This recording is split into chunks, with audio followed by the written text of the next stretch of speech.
There we go.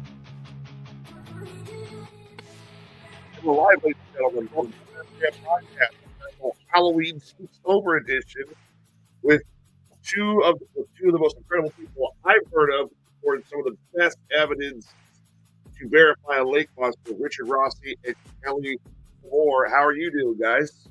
We're doing great. Thank you for having us. Thank you. We're really elated to be with you and appreciate your work, Tyler.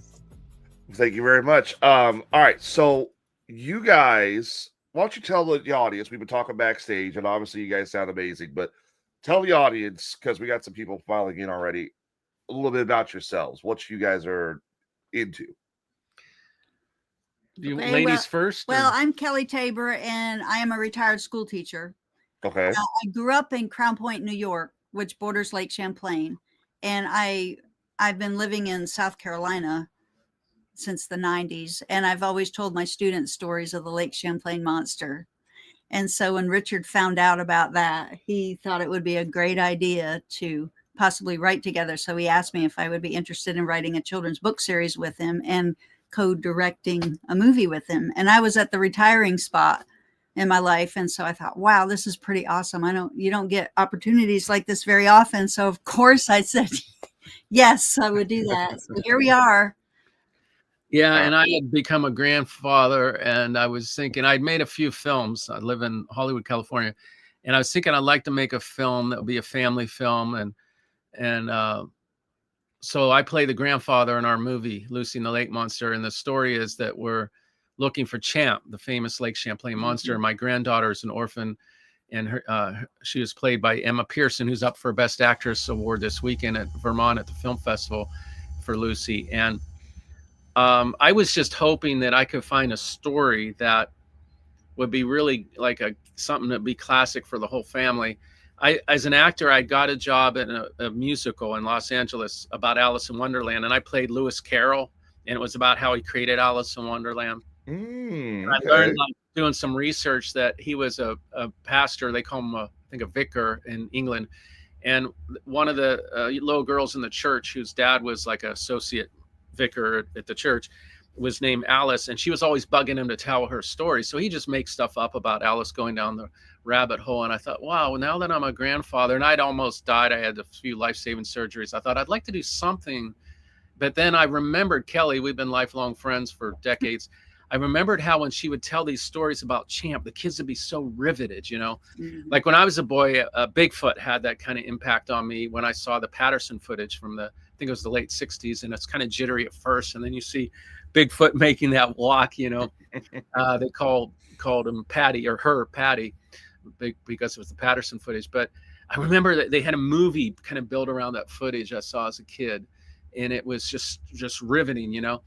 And so I called Kelly. I just had this light bulb go off, like maybe we could make a story about Champ, you know, and I could be the grandfather, and we'll find a young actress to be my granddaughter, and we're looking for Champ. And Kelly she just told these stories, you know, like a lot of times good stories are just told orally, like they're not written down at first. And the students in her class, I was a guest speaker at her class and I'm a guitarist, play guitar for her class. And I noticed when she tell the Champ stories, kids are like, oh my God, who would win a fight between T-Rex and Champ? Oh, tell me more about Champ. And I thought, because like adults like us that like cryptozoology, it can interest them, it can interest skeptics, and of course the kids love it. So yeah, we wrote the book. Yeah.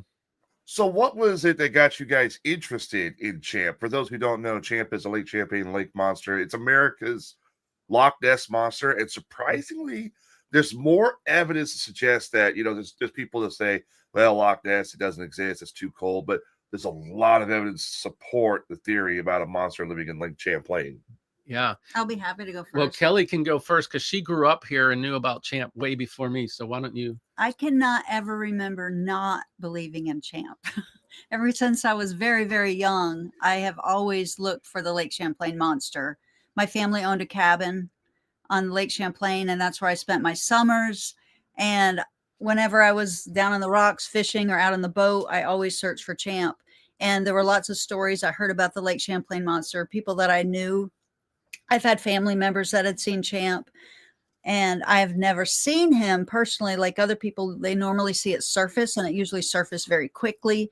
And I hadn't seen that up until, I don't know, probably around 20 years ago or so. I was at our family's cabin on the front porch with some friends, and my dad always kept binoculars on a nail on the front porch. And we saw a stirring out in the water, and the water was very smooth that particular evening. And so it was very noticeable. And we heard like splashing, and we looked out, we thought, wow, what is that? And Dad said, in all my years, and now my dad's 90 something now. So it was about 20 years ago. He said, in all my years here, I've never seen anything like it. And so my friend Kathy had the binoculars looking, right on it. And she had the camera. I think one of us, I can't remember now, but one had the camera, one had the binoculars, and we were looking.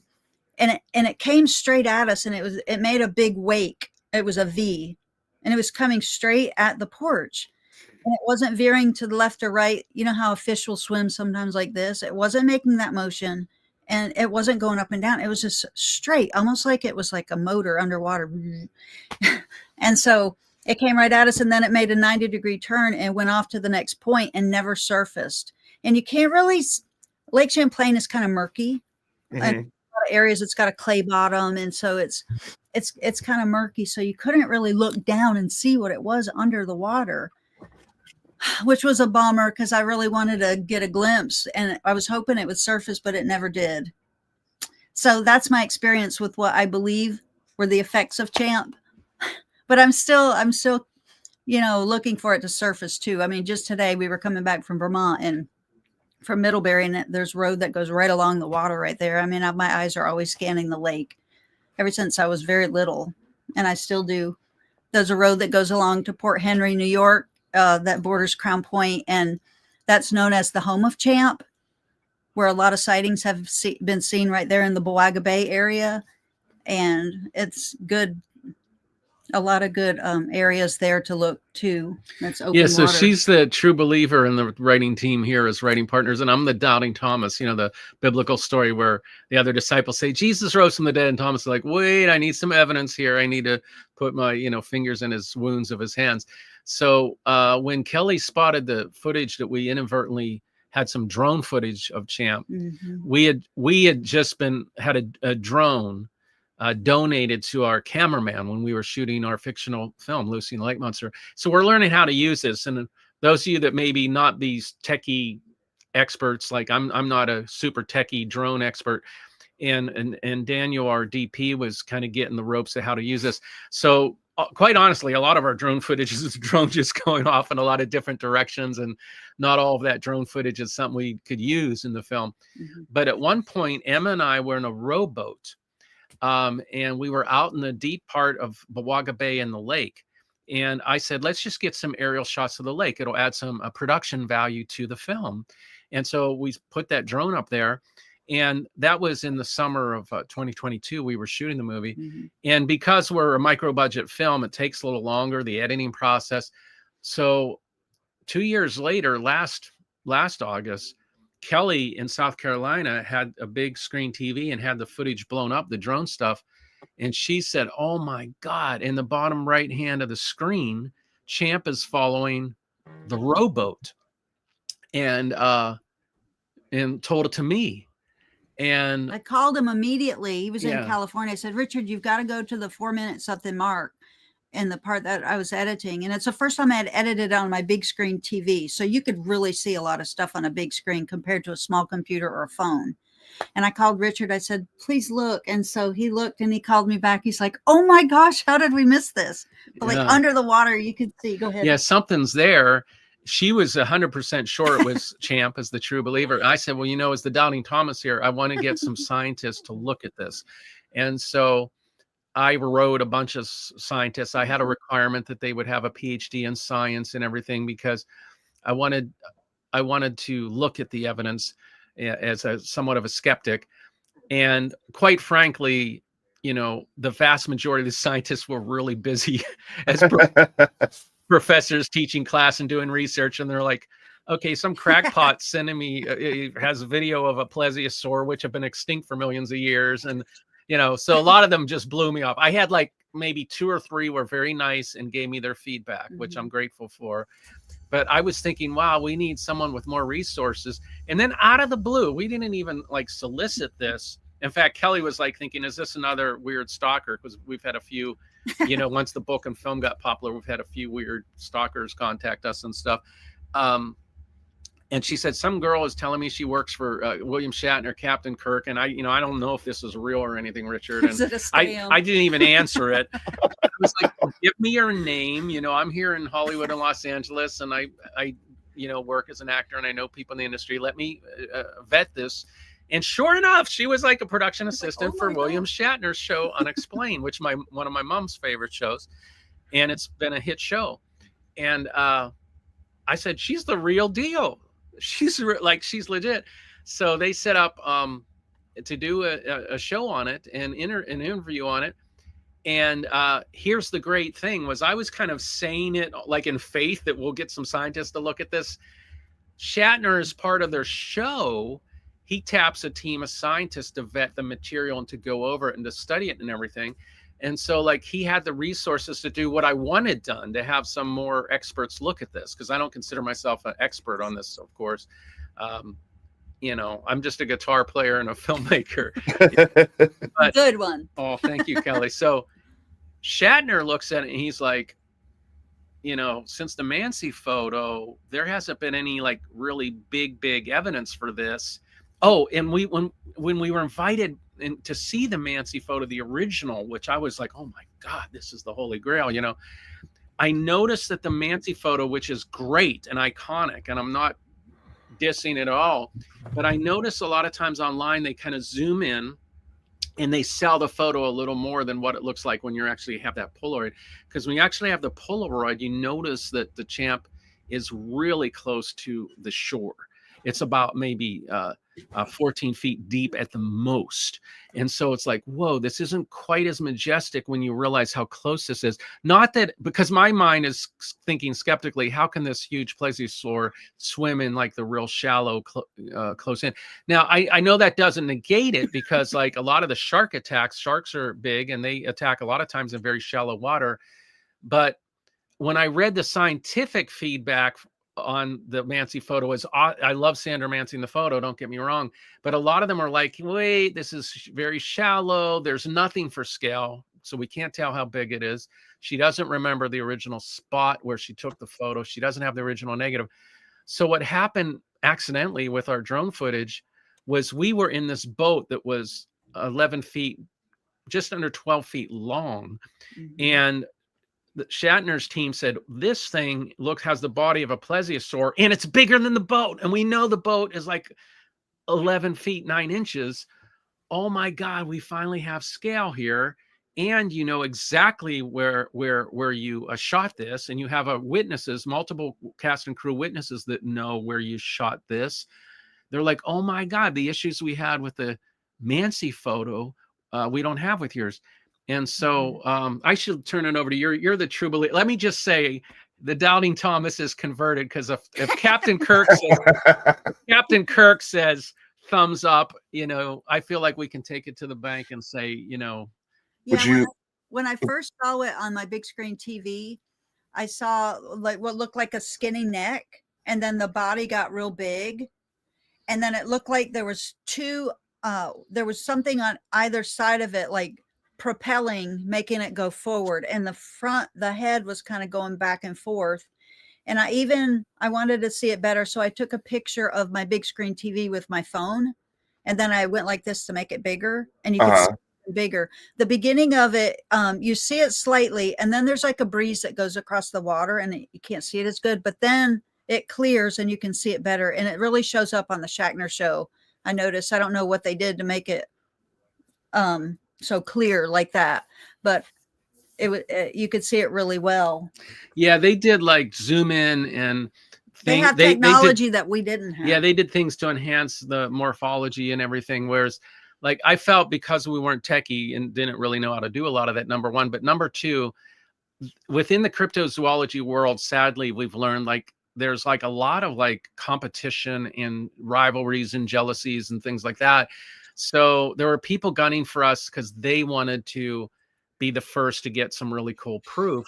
And so they had they had a conflict of interest. They had some skin in the game to say that ours should be debunked. And so I thought, you know what? I don't want to be accused of manipulating the footage at all. I'm just going to let's just literally put up the raw footage. Now, others have done more enhancements to study it deeper, as Kelly said.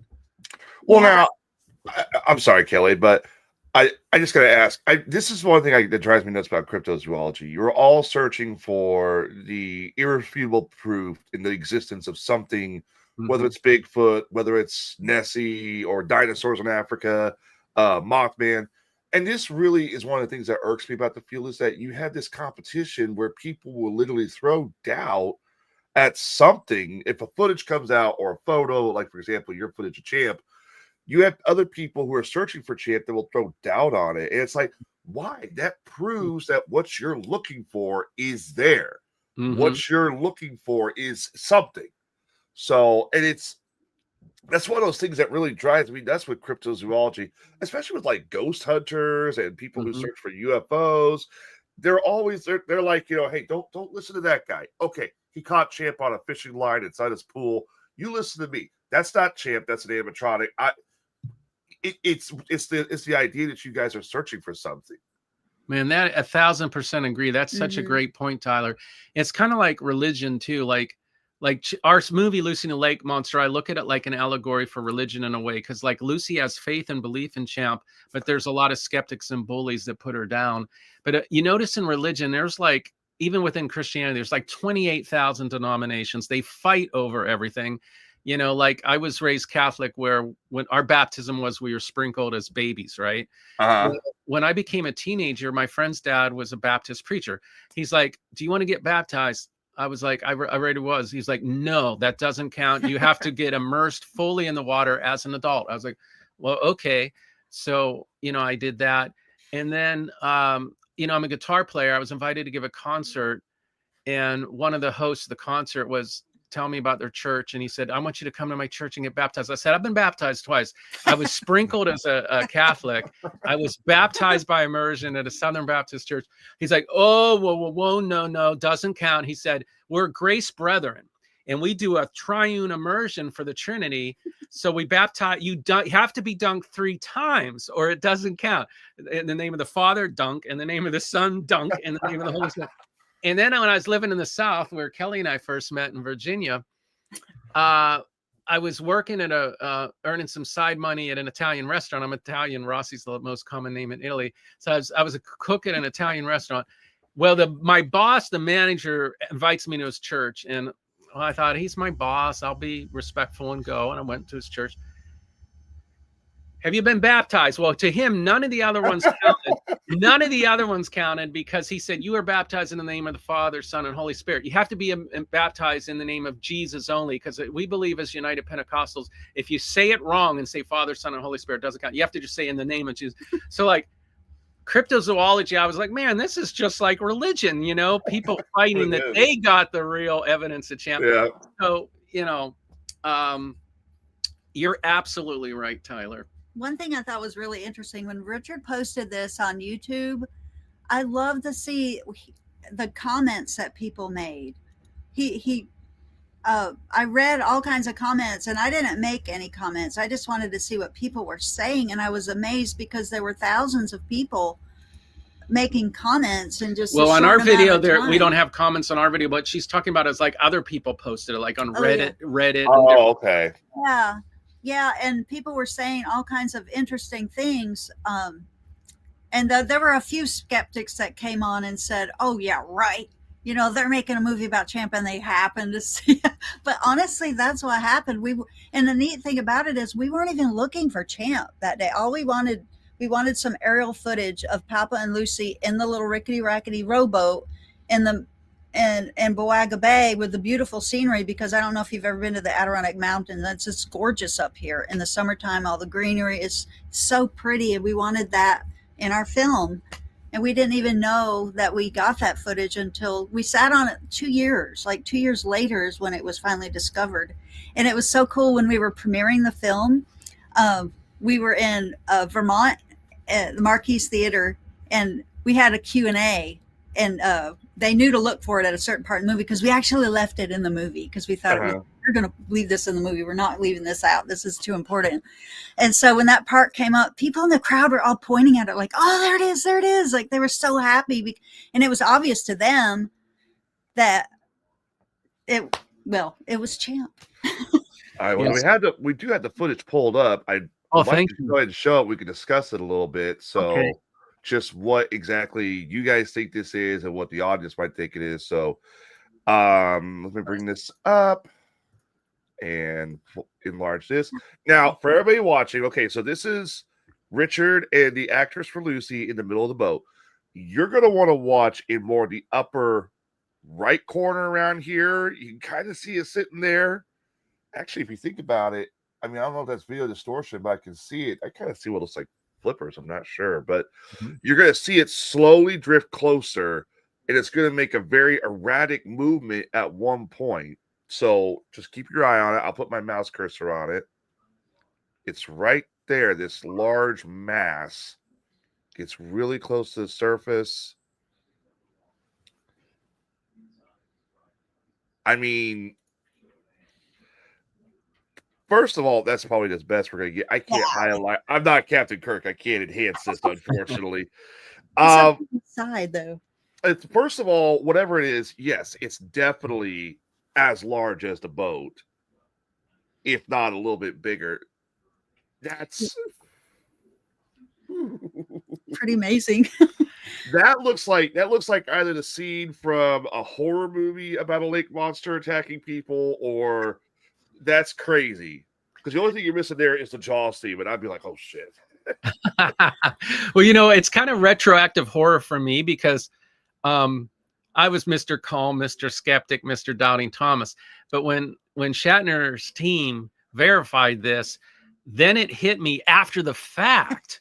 Like, oh my God, like that was right behind me and little 8-year-old Emma in the boat. And then I started to get the tremors and that feeling of awe, like, oh my God, oh, it was right behind us, Yeah, and the whole time, every day, we filmed for a month straight. And every day, little Emma, she was like, oh, I hope we see Champ today. And we were always looking because most of the time, Champ sightings, it always surfaces somewhere. And people sometimes have their camera. Most of the time they don't because it happens so quickly. You never know when it's going to show itself. And so this particular time, it was with us. We just didn't realize it was under the water, so close to us too. Right. So, okay. So incredible. What do you guys believe Champ is? The theories have been running around. It's a plesiosaur. It's a species of aquatic sea turtle that's, landlocked. That, yeah. Some have even said that most lake monsters are technically giant sturgeons, which sturgeons get very big. But if you look at, for example, the photo we showed earlier, the Mancy photo, and a few others, I don't think it's a sturgeon. So what do you guys believe Champ could be? Well, I want to think that it's a plesiosaur that's not extinct. And know that more than one has been seen at once. Like in the Burlington, Vermont area, there's been several surfaced that eyewitnesses have seen at once. So we do know that it's multiplying too, like it has offspring. Okay.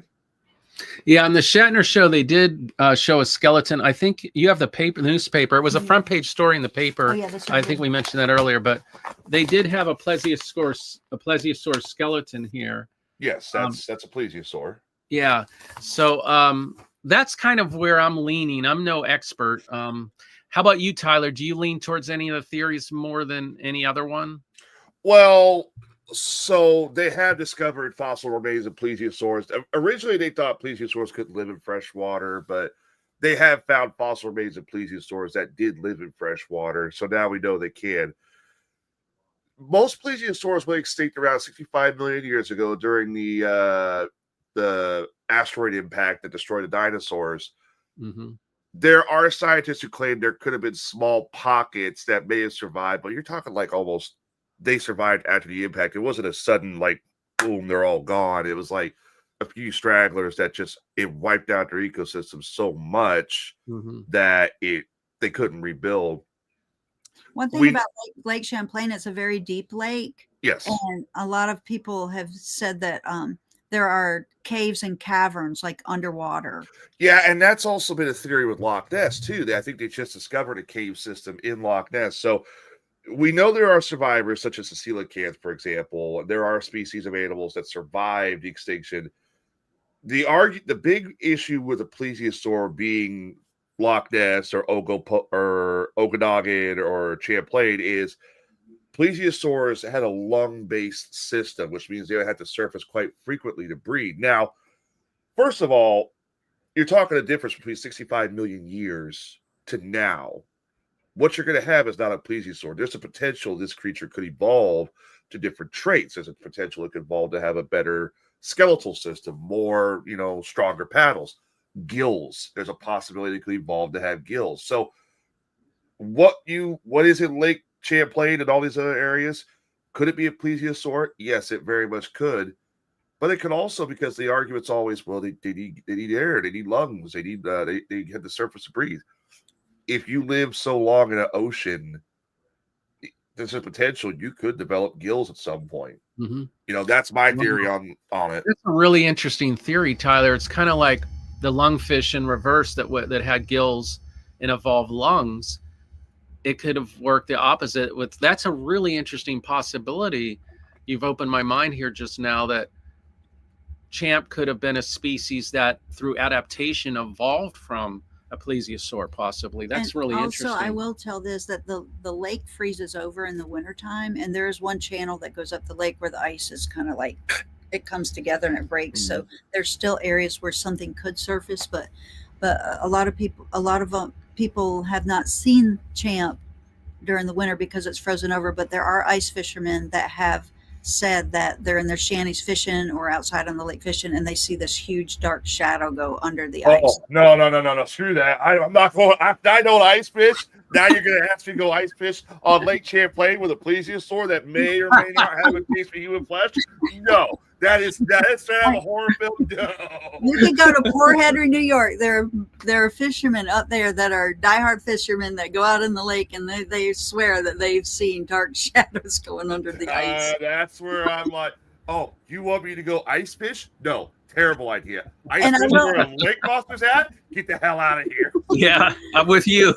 Also, I saw on some channels on TV, YouTube channels and all, or Discovery or History Channel, I think it might have been, that there were some eyewitnesses that had supposedly seen Champ walk on land. That is something that's been carried a bit, and there's more evidence. There's more evidence of sightings happening with like other lake monsters where there are land-based encounters. So it could be part reptilian too. Well, and the idea is that, well, a plesiosaur is a reptile. It's a marine reptile. Yeah. There is a theory they could either lay their eggs on the land or even in the water, depending. So it's possible if you're going to have a species like that, it would come up on land at some point. Maybe it would hibernate. Maybe it would. It's unknown. We don't know. Maybe it comes into Lake Champlain to spawn like a sturgeon. Yeah, there are a lot of sturgeons in Lake Champlain, and they get pretty big. And interesting, we saw one show was Coast to Coast. People had posted your thing on there, and people were making comments, and people were making really intelligent remarks about it. And they knew a lot about the lake sturgeon in Lake Champlain, that they'd only seen it to be a certain amount, and this was obviously much larger than any lake sturgeon that they had known of. Right. Well, and the thing about the video is if you ever see a sturgeon, these things are monsters. They get massive. But the difference between a sturgeon and that video there, you see it has a long body that kind of tapers off into a smaller area, kind of like a bottleneck. Mm-hmm. Whereas with a sturgeon, you wouldn't have that. And that's what's so interesting about the drone footage you guys captured, is it shows that whatever that is, it's not a sturgeon. I almost want to say it looked more like a sea turtle than anything else, but that's just me. Yeah, some people had said that too. And also when I took a picture on my big screen and I made it bigger with my fingers, I was thinking, where's the tail? Where's the tail?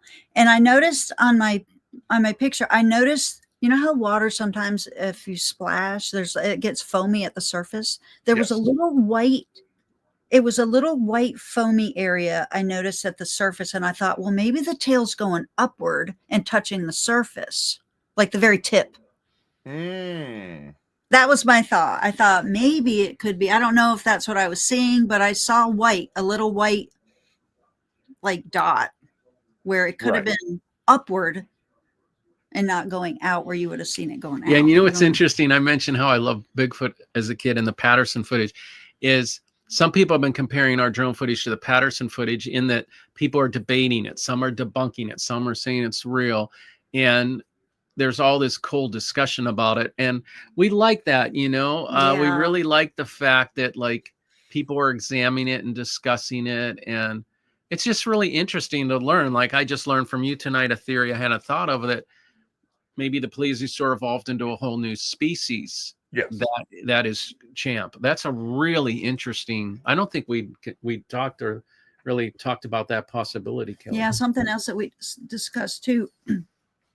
Remember the depth of the lake? Like right now, Lake Champlain is the lowest that it's been since, I don't know, the 20s or so. It's like very low right now. 6 feet lower than the normal lake level.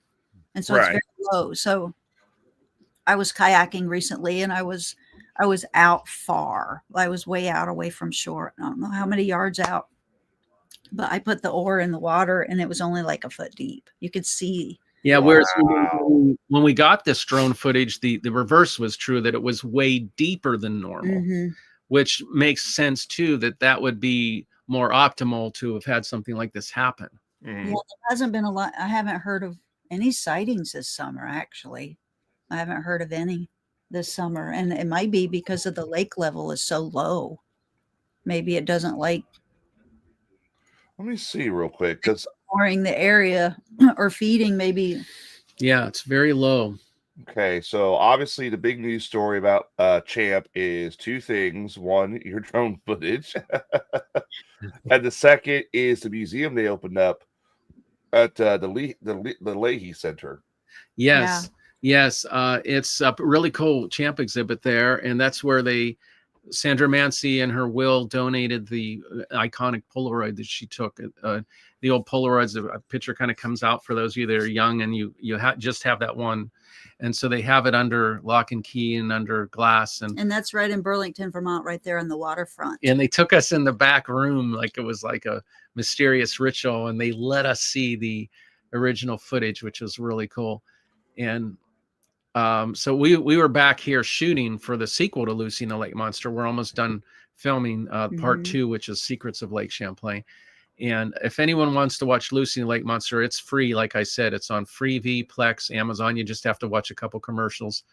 And there's information on the sequel at our site, which is lucyandthelakemonster.com. And as well as there's we have a lot about the drone footage on our website too, that people can read more about the drone. We have a full text of the scientific evaluation and more in depth what they say on there under the page on the drone footage.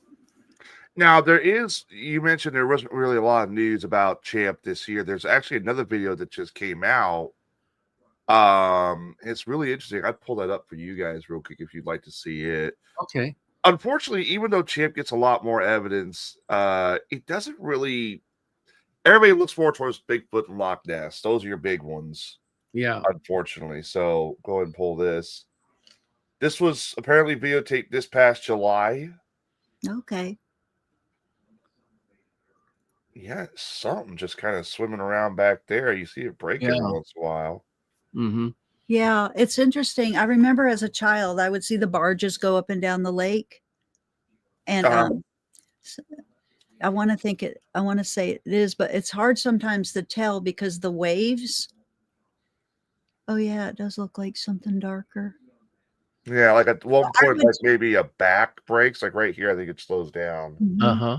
A lot of times I would time the waves when they would leave the barge until they hit the rocks where I was. Oh, wow, that was a good show right there.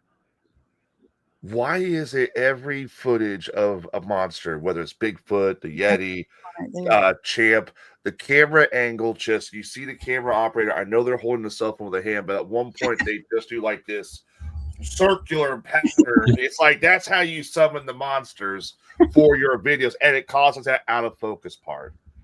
Yeah, I liken it to like an auto accident. Like you don't expect an auto accident, so They happen real quick, Yeah, and it then usually people happens fast. like people will end. Well, didn't anyone get a cell phone videoless accident? But they happen so fast that sometimes if someone gets the cell phone on, it's a little jerky, or like you say, the hands moving around. In our case, people are like, "Why didn't you zoom in, man? You were right above champ. Why did you zoom?" But they don't realize we didn't even know we were getting it. It was bright. We couldn't even read the screen. Yeah, you know how the light, the sun reflects off the lens. I mean, you can't always see what Yeah. you're looking at because the sun is so bright, because we were filming in the middle of the 90, 100-degree weather, and it was really sunny. So Your first reaction isn't, I hope Champ shows up. Let's stay out here a little bit longer. Your first reaction is, Jesus, it's hot out here. Come on. Yeah, I know. I'll get you out those lakes on those hot days. It's hotter than hell. Yeah.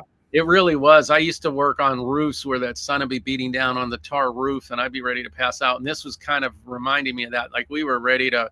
Kelly's making sure we have waters for everybody, and we didn't realize we were kind of getting this gift. That's what's kind of cool, is a lot of the best footage of cryptids seems to be like this accidental gift you don't expect. Like in the case of Sandra Mancy, she was just out for a picnic with her family and her kids, and I mean, she wasn't like looking for this. And we were just making a movie. Now, granted, it was about Champ, and we were interested in Champ, but we just really were I mean, if Kelly had not seen this, we would have probably not even known what we had. Yeah, and there's still footage we haven't gone through yet. There's lots of, because he filmed numerous days, and so we just haven't. We finished. We've already we got started all these computer drives of footage, and now, like I say, a lot of the drone stuff, it's hard to navigate and pilot that sucker. So a lot of it's just you get dizzy, you just But trying to learn it, how to do certain things with it. You're gonna go through all your footage. You're gonna find a clearer shot of Champ, like just sunbathing on the beach, and it's gonna look over like, oh, it's him again. Have you ever heard of the Bodette film?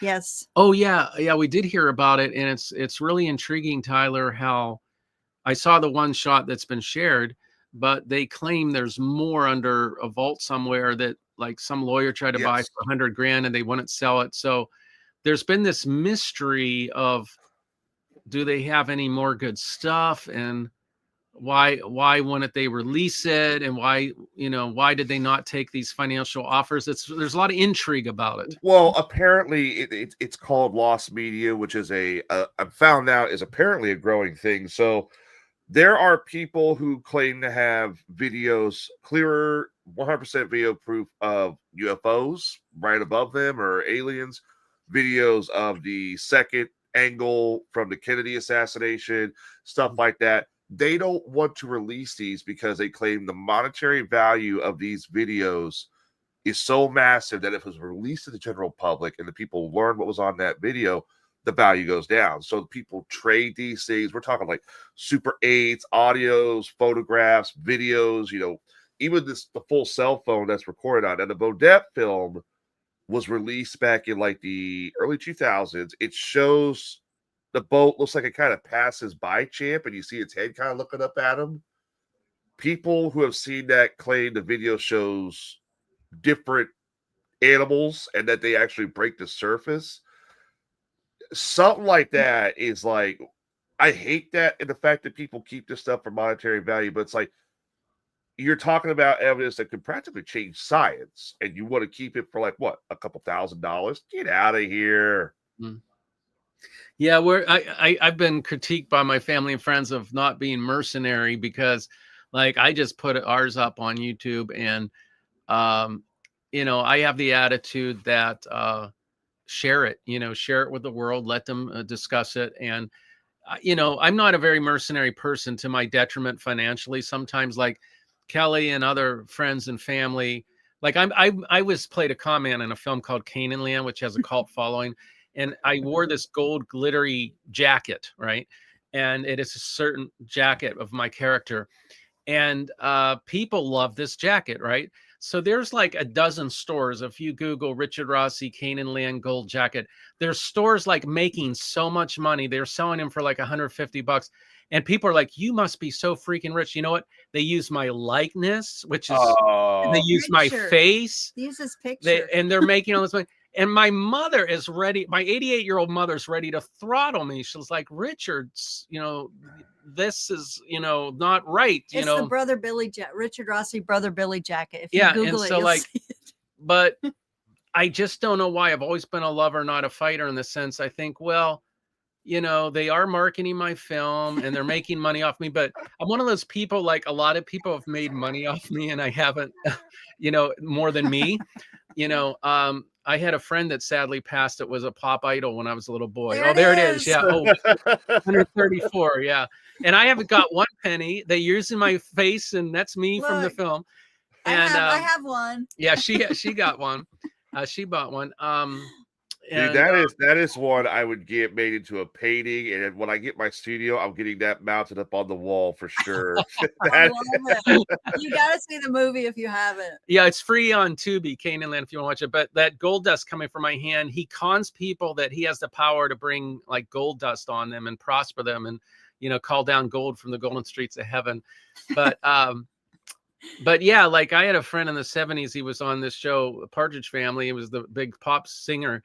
And he was in the situation to this type of thing to a greater extent, where they were selling his face on lunch boxes and T-shirts and Kellerforms and making almost billions. And he was being paid like $500 or something a week for the show. And because he had signed away his rights, right, to this is my pay for the show. You have the right to use my face and image. And they sold all these products because like every Friday night, we all couldn't wait to see him sing on the Partridge Family. But then he got out of it eventually because they found a loophole where he was under 18 when he signed it. He was a minor. So later on, he was able to go out and do concerts himself. And he was like the biggest selling singer of the 70s, David Cassidy. But like, I remember him talking about how like other people were making all this money off his face and his image. And he felt he had even some PTSD about it. So like, I say all that to say like our champ footage, like I know others copyright their stuff, like the footage that was shown earlier had a copyright, and they, others, or like the Beaudettes hold out for money and stuff like that. And I guess I'm just not shrewd or worldly wise, because I was like, I want to share this with people. This belongs to the world. This is a game changer in terms of science, if it's valid. And I love science. I've always loved science since I was a little boy. And I taught it for 32 years. It's a very good science teacher. What would you guys do if you guys woke up tomorrow and somebody made the announcement that they either captured Champ live or that they found it? What would you guys' first reaction be?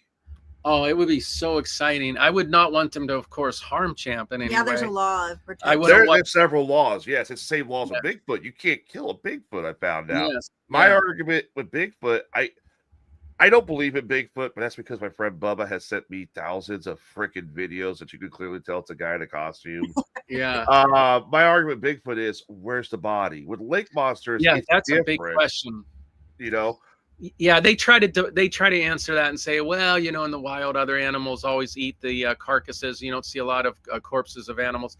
But let me ask you, Tyler. So, if you don't have to answer, if you don't want to be put on the spot. So do you think the iconic Patterson footage was a guy in a suit? The reason I ask is there's a guy that did say, you probably know this, that he was the guy in the suit. Yes, one guy did come forward and claim he was the guy in the suit. I know that Patterson claimed up until his deathbed the footage was legitimate. I don't know. I mean, I've seen the slowed down, unshaky version. There are days I'll sit there, I'm like, oh yeah, it's got to be something. That's too big for a human. And then there's days where I'll look at it like, get the hell out of here. It's a guy in a costume. But it's like the Patterson footage, I would say that's the one thing about it is that we still have footage of something and we still don't know.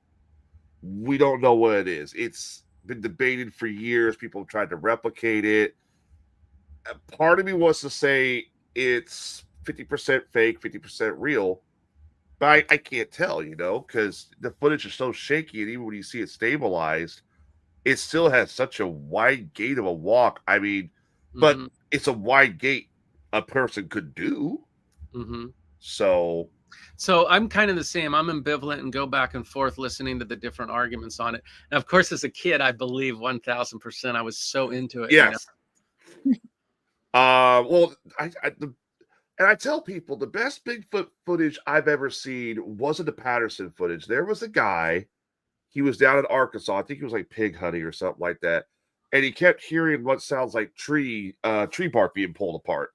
And he comes up on this situation. He sees what he thirsts. At first, he thinks he's a bear. So he's got his cell phone out. He's recording it.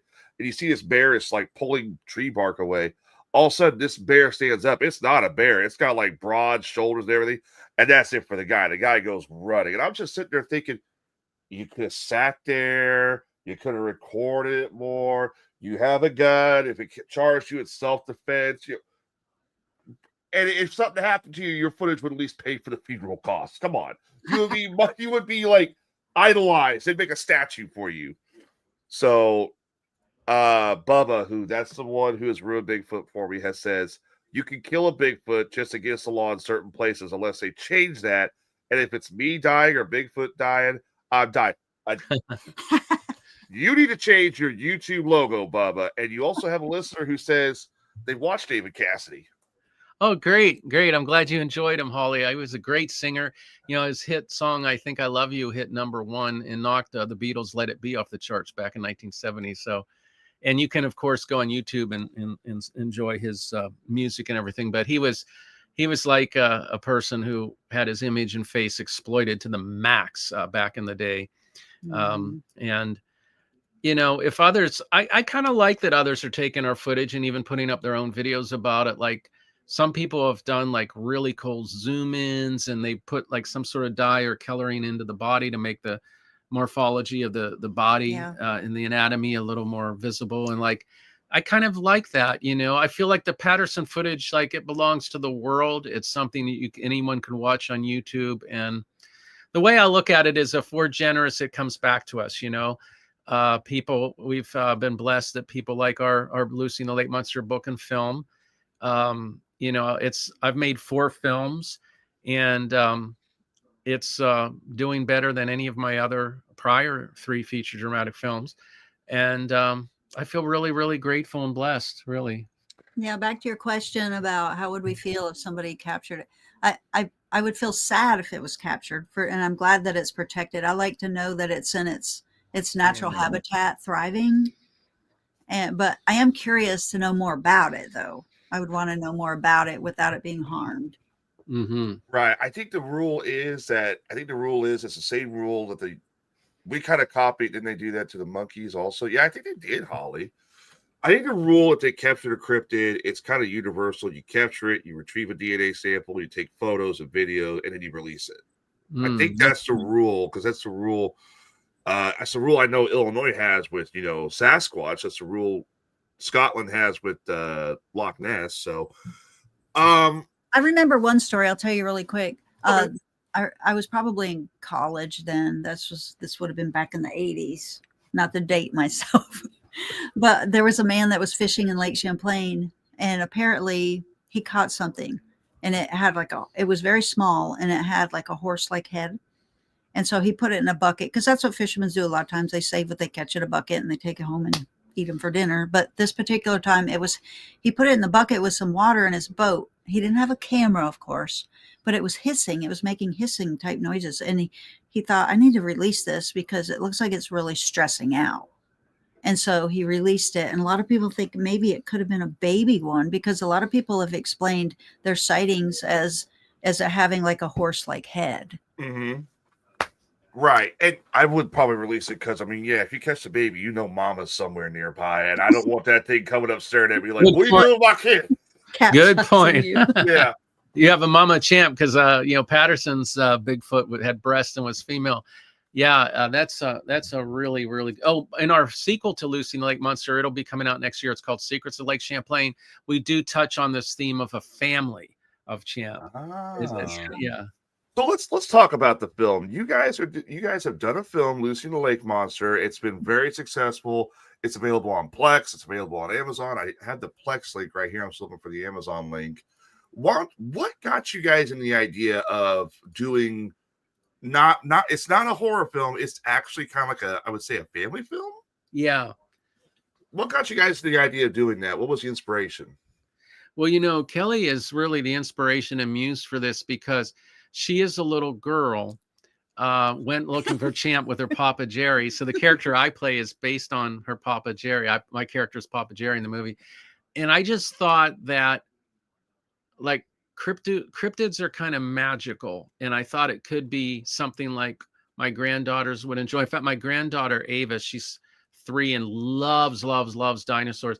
So when I told her Papa saw a dinosaur in the lake in this movie, and I showed her a clip of the scene. Well, I guess I'm doing a spoiler. Sorry, Kelly.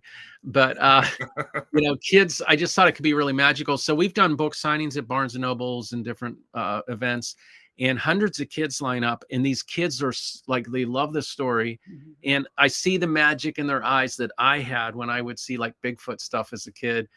And like one little boy, he was 7 in Greenville, South Carolina, cutest little kid. He comes up to the table and he was like a 70-year-old scientist in a 7-year-old body.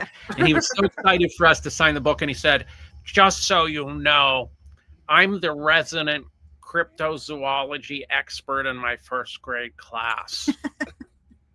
And this kid like was asking questions about Champ that were like the stuff that you would expect, some PhD guy to ask. I was like, "How old are you?" He's like, "I just turned 7." So like, I know maybe you should pick up on it because you're the inspiration on that question.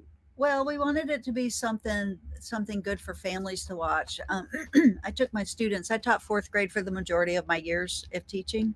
Uh-huh. We used to go on overnight field trips to Charleston, South Carolina, and just different places. And we would take the big chartered buses. And we ran into a problem. The charter buses, they could play movies for the kids because sometimes it was a 4-hour trip or so. And we wanted movies for them. And our school district only allowed G-rated movies. It was really hard to find a G-rated movie for the kids on the buses. And so every year that we went on a field trip, the kids would always bring the same movie because there were only a small list of G-rated movies that could be watched. And so that was one of the reasons we thought it would be really special to have some more movies, just wholesome movies without sex, without drugs, and that kind of stuff. Yeah, when I was a kid, they had a lot of Disney stuff that was really fun and G-rated and everything. And there's a lot of great, Mary Poppins and Chitty Chitty Bang Bang, and Tim Conway and Don Knotts made these Disney movies where they were like a comedy team. We didn't want a parent like having to worry about what their kid was watching. We wanted it to be. Now, I will say that our sequel is a little bit heavier. It gets into some darker themes because in the first one, she's a little girl. It's more of a family film. But the one we're shooting now, she's now a teenager. Mm-hmm. It's going to deal with some heavy stuff that I've had to deal with in my family and my life. And many families have, which is addiction, mental illness. And so like Papa, we're going to find out his past, and his struggles to stay sober and some of his inner demons. And so it's going to kind of mature into some heavier stuff in the second film. in the first movie too, as a school teacher, I saw the things that the kids struggled with on a regular basis. We had kids that have lost parents before, kids that were orphaned, kids dealing with anxiety, grief, the pain of loss, anxiety over tests in school. And so all those types of things. And so Lucy, at the age, she's 8 turning 9, she faces those kind of things because we figured the children that are reading these books, and it can go into middle school and high school even too. We have had adults read it that benefited from it because here's Papa, he's adopting his granddaughter because she's lost both parents. Her mother was lost in a boating accident searching for Champ. Her father was lost because he was in the military. He died at war. And so Papa's having to start his life over. He's already raised a child, and now he's having to start all over again. So there's parents that make the choice in life to do that. And so we tried to give helpful tips and to overcome some of these feelings that people have, or ways to deal with certain things that would be beneficial to the readers, no matter what age they are. Right. We do have the trailer for Lucy and the Lake Monster up. We'll go ahead and play that real quick if you guys don't mind. Don't want this all to be about cryptozoology. I mean, you guys are, after all, you're making movies, you're filmmakers. Thank you. So here we go. A girl on a search for a lake monster My name's gonna be up on that sign in golden letters. faces the ridicule of her small town. This is Champ. Dog, are you seeing any monsters? This is Champ. When you're out looking for Champ, make sure you look for unicorns and berries. Just stop it. And a devious pair of villains in search of a quick fortune. I'm gonna ask you one last time. Tell me where he is. I'll tell him right. But the love of her grandfather helps her overcome it all and press on against all odds. Lake Lady on our boat on the sea. Just you, Champ and me. Oops, I saw Champ at the end. I think you hear Champ too a little bit there. Either that or Champ got some indigestion. Yeah, I got to thank our editor Colin Tracy and another editor friend Richard Krause, who had the idea to add the Champ roar. And I asked Colin to create a Champ roar, and I can't remember what he did. He got some different animal sounds and reversed them backwards, or he did some audio tricks. But yeah, I like the sound design that you hear him too. I'm glad you picked up on that. And if you're careful, you might hear him in other parts of the movie. Ah. So are you shocked? That I Oh, just what? said that? She calls me diarrhea for telling too much of the movie. And she said, you're giving too many spoilers. So she Yeah. actually threw out a spoiler. Yeah, there's a spoiler for you. What's interesting too about the paleo world as well is that there is a lot of scientists right now arguing that dinosaurs and other prehistoric reptiles couldn't roar like we see in films. Oh. But they discovered recently that like sauropod dinosaurs, like brontosaurus, which is basically it's a land-based, it's got a long neck similar to Champ, but they're herbivores, they lived on land. They had they believe they might have vocal cords. So Wow. the idea that, you know, a lot of those, and they also, I think they found nasal cavities and pterodactyls that had the same thing. So the argument now is like, did they hiss? Did they sound like birds? Did they chirp? Or did they sound like, you know, what Jurassic Park pictures or like, you know, what you guys had there at the end, which I could, if I heard that, if I'm going back to this scenario. Wait till you hear it in the theater. If I'm ice fishing, if I'm ice fishing and I hear that, I'm gone. No, I'm never touching this damn lake again. I'm not turning around because it's always the nerdy guy that ends up getting scared shitless and almost dies by something. Well, I'm glad you had some good self-preservation instincts. Yeah, one neat thing is when I was younger, I had an Uncle Bob, and they called him Captain Bligh. He had a restaurant right there on Boaga Bay. And so it was a nice place to eat. You'd go in and you had to get through a bar, and there were tables along the windows. They had binoculars set up so people could actually look out at the lake. And then there was this dining area with white tablecloths. People used to go there on Saturday nights. My grandmother played piano. My uncle played the drums and the jazz music and all. Well, everybody used to gather there. It was a nice place to go. And there was a bar, like I said. And so people used to drink, and there were a lot of sightings from Captain Bligh's restaurant. Yeah, the more they drank, the more sightings. So we had to put that, we had to have us part of that for my Uncle Bob, who's passed away now. And the restaurant's not even there anymore. Yeah, we have a bar scene, and we have an actor, Hawk, who plays drunk. And he tells Lucy and Papa, just a few more of these and I'll have a sighting, you know. Yeah, my cousin plays the bartender Dawn too. is the bar. Yeah, so our family G thing was a little bit jeopardized by the bar scene, but I just felt like we should have that in there. It's a really cool. Well, it's known up here. It's known up here. When people see Champ, that's the first question people say a lot of times is, how many drinks have you had? So one of our listeners, Skeletor, he works on an oil rig out in Louisiana. Now he has claimed several times that they see sea serpents out there quite frequently. He says we have heard noises like that before from sea serpents out on the rig. Wow. Interesting. What's interesting too is that he's been listening to the show for a while. He claims this, but he's never sent any evidence in. I don't know if it's because of certain laws he has out. They have it out on the oil rig or something like that, you know, like international water laws or U.S. I don't know how it works, but he claims they see those things out there quite frequently. Interesting. So, I mean, it's possible that, you know, if you have a land-based freshwater plesiosaur, what's not to say it wouldn't have a distant ancestor that could have survived as well. You know, they're finding sharks nowadays can go freshwater and back to saltwater. There's certain sharks that can do that. Mm-hmm. So, so your second movie, are you going to do a third movie, or you haven't gotten that Yes. far? Yeah, we have a trilogy. It's a trilogy. Yeah, it's a You're gonna trilogy. do- 3 movies. Yeah, the trilogy. So in part 1, she's little girl 8. In part 2, she's 16. And part 3, she's going to be a grown adult woman. And so it'll be interesting because you'll see that evolution in how she relates to Champ at different ages. Like we were talking about Tyler, how when we were little boys, we were like, oh my God, the Bigfoot Patterson footage. But then as you mature, you start to struggle with the skeptic side. And was it the guy in the suit, you know? So we wanted to show a woman in her different stages of life. Yeah, we had to do a casting call because we wanted the 16-year-old to be believable. We wanted people to say, oh my gosh, this really looks like Emma in the first movie. So the girl that tried out, she's a great actress. Oh yeah, her name is Anastasia Leodori, Italian name like mine, and talented. She did an amazing job, as did Emma in the first one. Yes, and it's believable. Somebody actually said when they saw some pictures that we had posted on IMDb, they said, "Wow, Emma's grown so much. She looks great." Like they thought it was actually Emma who had grown.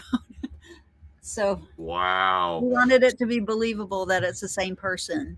So, would you guys say that, you know, you're doing the trilogy? You said the first one is going to be, you know, it's out now. It's on Plex. We can see it. The second one you're filming currently, it's going to have a more. It sounds like more like modern day, like not dark as in like somebody's going to go kill Champ or the girl's going to get hurt, but more like the darkness that befalls people during modern real life situations. Yeah. Heavier. Yeah. Yes. And the third one I take is probably going to be about. I'm going to say it's probably going to be about the little girl. She's an adult now. Maybe she's going to try and explain to her kid or something. Exactly. Wow. Oh my God. Be careful. Yeah, because Okay. Don't tell. Yeah, I'm sorry. Go ahead. I mean, she's gonna call me diarrhea mouth again. But yeah, we imagine she's a mom. Maybe she has a little girl that's starting to discover the magic of Champ. Right. That's the idea. Why We'll is see it? how it goes. There's one question I have. There's all these films nowadays about. Obviously, one of the greatest horror films of all time is Jaws. Mhm. Oh yes. There's Yeah. a lot of films out there about dinosaurs. You had Jurassic World Rebirth, very good film. Primitive War, which had scientifically accurate dinosaurs, which I was like, oh yes, finally. There's not really a movie that details a lake monster. Mm-hmm. There was a book, and Richard, you might remember this because and Kelly might remember this too. It was called Lock. Mm-hmm. It was a book about people who found, I want to say, I don't think it was Lake Champlain, it was some other lake, but they found these animals in the lake, and one of the villains captures the infant, which triggers the whole herd to go batshit crazy trying to get the infant back. Why is it that the lake monsters are kind of like swept under the rug for the sharks or something along those lines? Yeah, that's a really good question. I think like Jaws really resonated because it made people afraid to swim in the ocean. Like I have friends of mine that are kind of tough guys, and they're like, "Oh, I won't go in the ocean and swim now since Jaws." and as you know, most of the attacks, as I said earlier, of sharks are in shallow water. So we have more The stories. music, the music made it really Oh scary. yeah, Yeah. John Williams score. Yeah, and it's the 50th anniversary of that, and yeah, it's Steven Spielberg was so talented. You know, and what also helped that film, I think, was the mechanical shark had all these problems in the beginning. It was supposed to be more visual, but it wasn't working. They didn't get it working till the end. So for a lot of the film, like they pull the girl Chrissy underwater, but you don't see it, and they delay showing it. And sometimes our imagination makes something scarier. Mhm. But that's a really good question. You know, I was kind of shocked that there hasn't been more. There was a film with Ted Danson from Cheers about the Loch Ness Monster, which similar to ours, he had a young girl that went out there looking with him.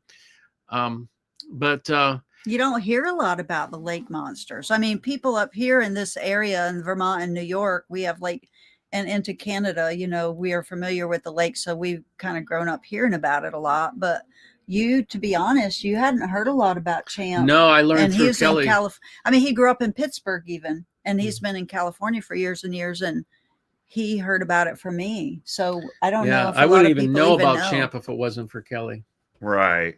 I just got, let's see, More people need to know. Richard Griffin sent me in the email. He said, show you something, an old video Champ. Oh, And I just pulled it up, and I'm not sure. This might be Champ. I'm not 100% sure this is Champ, but if you guys, it's only like a minute long. okay. If You you wanna- guys like to see it, maybe Yes, give you definitely. the quality is really bad too.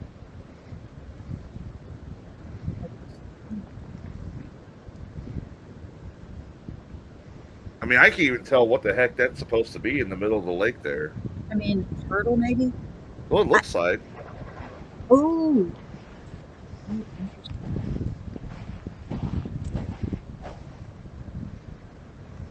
Where was this at? I wonder.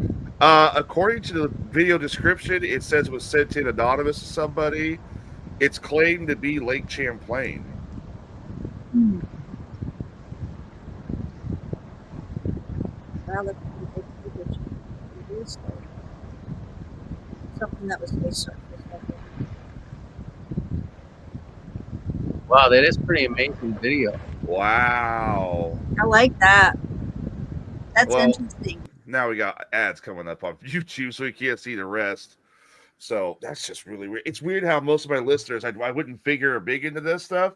They're the ones that send in the stuff I've never even heard about. So Now that obviously is not a wave like from a boat.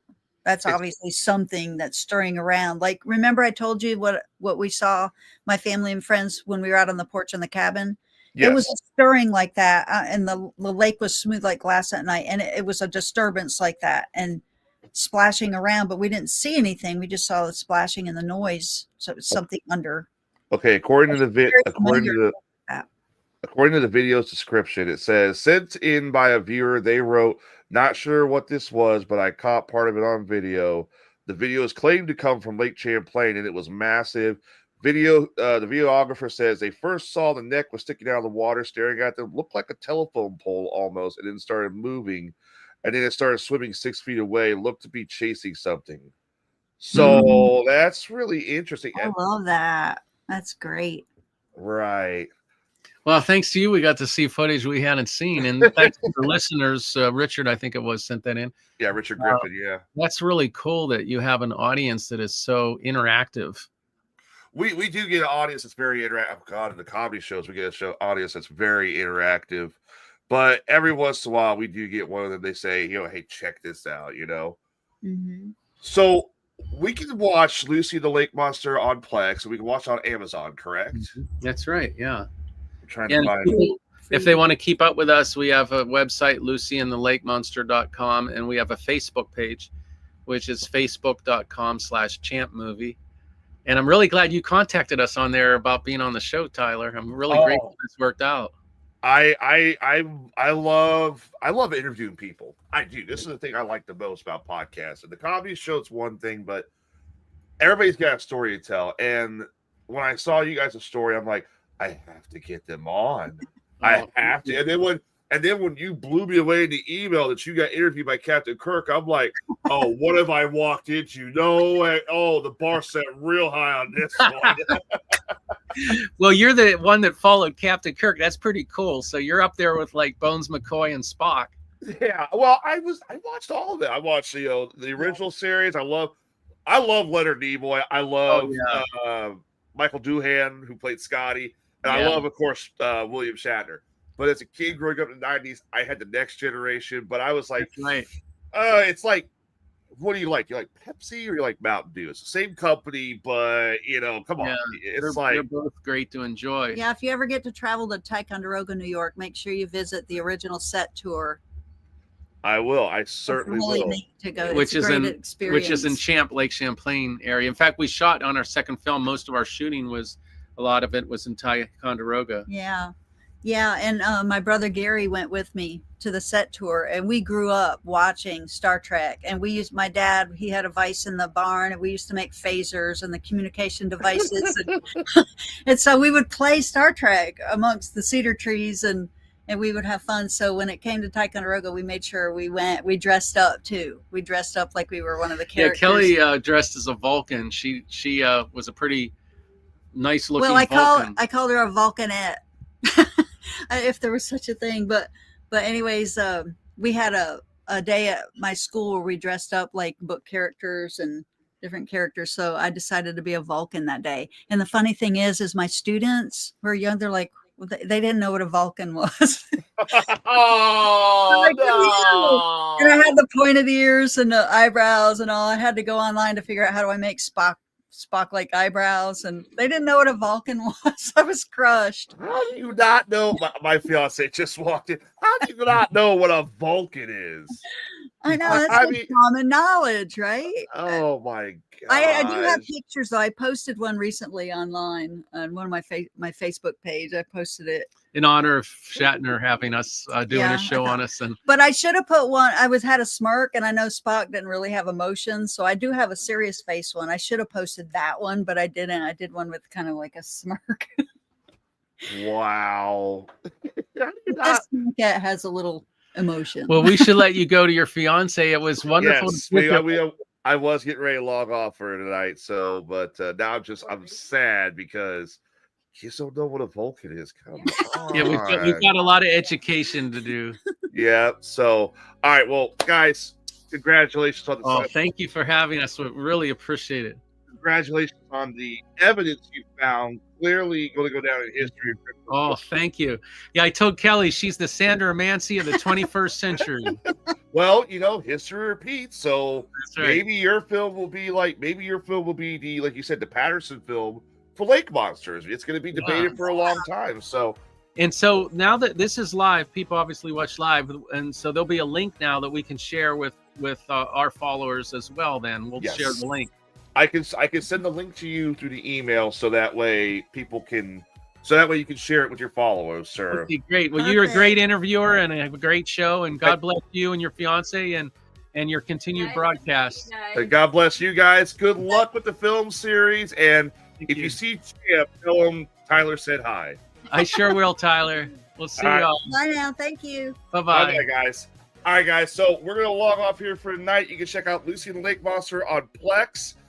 We also have their website is up, which has all the links to their films, where you can find them on Amazon. We didn't talk about the book. I am so sorry. Oh, well, it's the books out there too on Amazon and Barnes and Noble and all that Yeah, stuff. Barnes and Noble has. Walmart. Yeah. They have You can get the book online at Barnes and Nobles, Amazon, Walmart, and definitely check it out because honestly, we do need some films that promote more magic nowadays as opposed to violence. And this sounds perfect for you to show to your kids. So, Richard, Yes. Richard Kelly, thank you guys for coming on. We're going to let you guys go, and we will see you guys tomorrow. Thank you, Tyler. Thank you Thank so you, guys. much. Bye And now. we'll see you guys tomorrow on the next episode of the Best Damn Podcast. So long, everybody.